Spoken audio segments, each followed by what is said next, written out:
Hey, welcome to Travel Tuesday Happy Hour, where we interview dope people doing dope things with one thing in common, the love for travel. We have a great guest lined up. Grab a drink, stay tuned. What's going on, Travel Fam? If you ever thought about starting a podcast, check out Anchor. Anchor is free. Anchor will provide you tools to record and edit your podcast from your phone or your computer. Anchor will also distribute your podcast to multiple streaming platforms like Spotify, Apple Podcasts, and many more. You can make money from your podcast with no minimum listenership. Everything you need right in one app.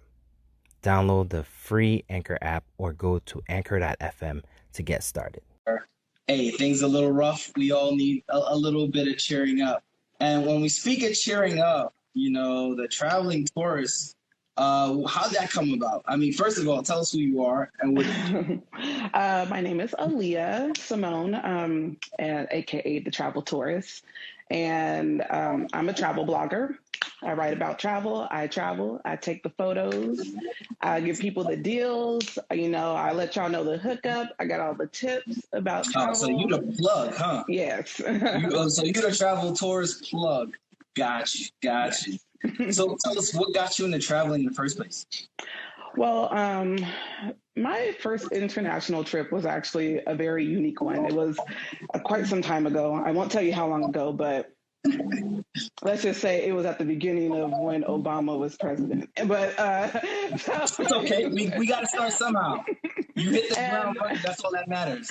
I did. Actually, I was in college, and I went on a service learning trip with about 20 other students, and we went to Egypt. So, yeah. Nice. We went somewhere they did not speak English, but hey, you gotta make it work. You make it work. I did. We were there for 2 weeks. It was all planned through my school. So that's pretty much like how I got into travel. Ever since then, I've always been really interested in travel, but I hadn't really gotten to do much international other than like the regular Mexico islands, Caribbean type of thing, cruises, of course.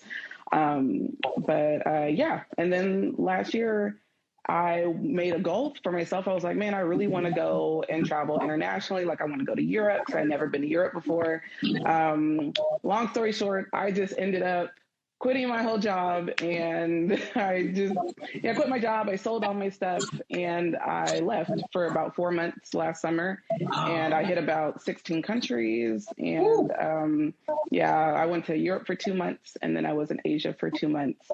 So ever since then, I've just really been traveling around, writing about it, taking photos, So I guess my follow-up question kind of tells itself, like, what continues to drive you to travel? Like, you're so driven that you decided to quit your job. You decided to start blogging about it and you put me to shame with some of these pictures you put it up. So I need to step up. It's not easy. You made it look real easy now. But so what continues to drive you to travel and do what it is that you do?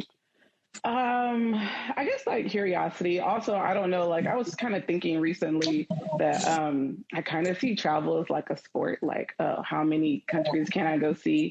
I'm always like a very curious person too. I just like to find out things. I know people have been doing a lot of the Black travel community. You've been talking about how they ask people about racism in other countries and things like that, and that's one of their determining factors on whether they're going to visit a country. I'm not like that. I mean, I know somebody on this chat that's like that, but I'm not going to mention her.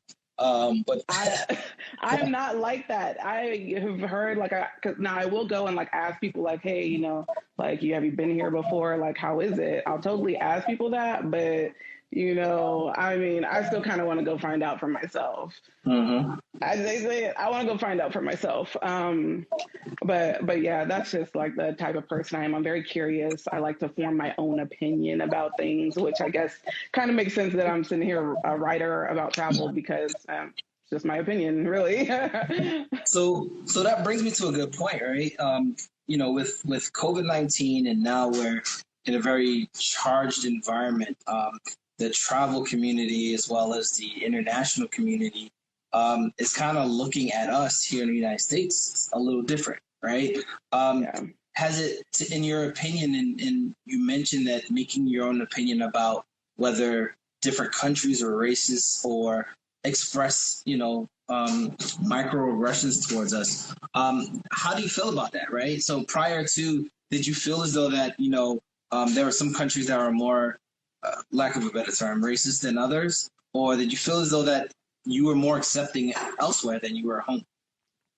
Well, there are definitely more countries that I felt more comfortable in than other ones. I wouldn't say that anyone like came out and did anything that I would consider like racist. If they did, I know that I personally would be kind of confused. Like, okay, like, are they doing this because I'm Black, or are they doing this because I'm from America, or are they doing it because of both? Because I will say I did have some issues in one of my favorite countries that I definitely recommend people should go visit, but it's Vietnam. I did experience the further east that I traveled, the more stares I got, the less Black people I saw, the more people thought it was okay to touch me. That's not okay. So I come to find out that's a common thing the further east you go, right?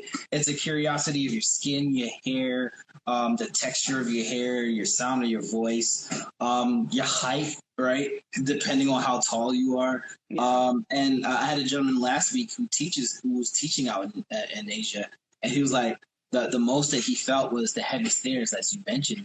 And then the curiosity is around like basic things like, can I touch your hair? And I had my hair in braids, like, oh my God. You just confused them. They were so confused. Like, it's crazy. So what about things here?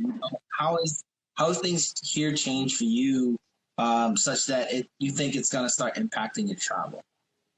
I know for me, I always just have this like list of things that I want to do and I want to try. And ever since we've kind of been grounded, not being able to travel, I'm kind of still, I was like, all right, I was talking to my friend maybe about 2 weeks ago on the phone. I was like, all right, girl, stuff is opening up. Let's get our little list that we make each summer. And I was like, didn't we have a list that we made about things that we wanted to try and do in the area? And I found the list. It was from 2016. I found it and I was like, all right, girl. I think we did some of these things on the list, but some of the things we didn't do. So we went down the list.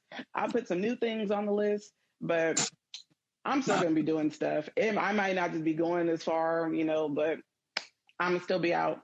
I was in the wine country like this past weekend. Nice. I'm going to go glamping. I want to take going glamping. Yeah. What? I want to take this is your first time glamping? Yes, I've never been glamping before. Okay. I've heard of it. I've never experienced it, so I'm looking forward to your blog post on glamping because I was considering it at one point. I'm going to do a road trip. I'm not sure if I'm built for that. Oh, I'm not. Well, okay. Here's my thing: is I can't do camping because I have allergies. I'm allergic to basically everything outside. So, but glamping, you're in those yurts. Have you seen them before? Mm-hmm. So, you're in a yurt and you have air conditioning in there, and there's a bed, and you got the okay. So, I'm sure it'll be fine. I'll do it for one night. I'll let everyone know how it is. There you go. So, what do you have coming up that you want? Because I know a lot of companies, travel companies or tour guides or whatever you want to call it, they've postponed a lot of their events towards the end of the year. What do you have coming up, or what did you have that would have been going on in March, April, May, and June that you may have had to postpone? Oh my gosh, I'm so happy you brought that up. I was literally going through them. I'm like, oh my gosh, I need to contact the travel company. Because they're probably looking for my payment that they said June. They're like, she's not going anymore. I'm like, wait. Okay, so I don't hear no judgment, people, but I had a trip planned to China. Okay, I'm going to China. Hold on. It's for November, though. So technically, I don't think they've canceled it yet. And check this out. Okay, so look, I got this deal. It was like a 10-day thing, flight included. It was $300. Woo! Okay. $300 for a 10-day What you got on Groupon? No, how'd you get a trip for $300 including flight to China? I saw it on one of those like travel. I don't know if you guys get on, but like they're like these websites where they list a bunch of travel deals, like all inclusive things. And so one of my favorite websites is Travel Zoo. You know, like zoo with the animals, but Travel Zoo. Have you been to Travel Zoo? Oh yeah, I get their emails all the time. That's where I found it. Oh wow, I need to start paying more attention. It usually goes in my trash, but I get that's that. Why I get that. But so that's where I found it, and it's through UTO Vacations. Okay. And yeah, so it was $300, and it was like flight, hotel. We get a tour guide, and they take us to all these different places. We're going to like 5 cities or something like that. Oh wow, that's super dope. So well, I mean, I guess that's what happens. I already gave them my $300, but I didn't give them the Visa money. But they're not even giving out visas. So I'm like, wait, do I need to still pay? Well, I just hope you got travel insurance. Because, well, I mean, for $300. Hey, look, that can go towards a flight to Cali. I mean, I'm just saying. I could go to Cali for $100. So we need to be friends. I need your algorithm to get the cheap flights. I'm leaving out of Newark, so you let me know. Oh, well, get your stuff. You could probably go there for like $50 or something. Bet. I will be hitting you up right after. But listen, I want to thank you for joining. I really appreciate your contribution. Sure. Definitely we'll be sharing your tips and tricks with the rest of the community. Yes, check out my website. It's up there. I'm giving you all the tea for free. Oh, get it. Go get the tea for free, y'all. Go get the tea for free because the other people are trying to sell it to you. All right, well, thank you very much. I really appreciate you jumping on. Yeah, no problem. Thank you. Take care. Bye. Another dope conversation. Keep traveling and stay safe. Until next time, peace.